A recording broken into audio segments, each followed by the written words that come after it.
13 январда Жогорку кеңештин депутаты Аида Исмаилова Памир кыргыздарынын өкүлдөрү Молдо Абдулхак жана Памир Абдул Вахид менен жолугушту. Иш-чарага өкмөткө караштуу миграция кызматынын төрагасы Болотбек Ибраимжанов, тышкы иштер министринин кеңешчиси Алмазбек Асанбаев жана миграция маселелери боюнча адистер катышты. Жолугушууда Ибраимжановдун айтымында бүгүнкү күндө кайрылмандардын укуктук макамын аныктоо процесси жүрүп жатат.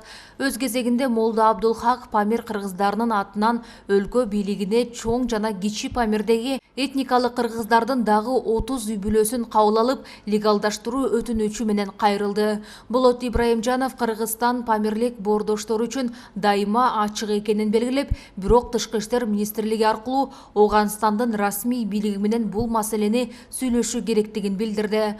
Көтөрүлгөн маселени жыйынтыктаган депутат Аида Исмаилова этникалык кыргыздар кабылып жаткан көйгөйлөрдү чечүү үчүн мындай талкуулардын маанисине токтолуп, Памирдеги этникалык кыргыздардын дагы 30 үй бүлөсүн кабыл алып, легалдаштыруу маселеси Жогорку кеңештин социалдык маселелер боюнча комитетинде карала тургандыгын, анын жыйынтыгы менен Кыргыз Республикасынын өкмөтүнө тиешелүү тапшырма берилерин белгиледи.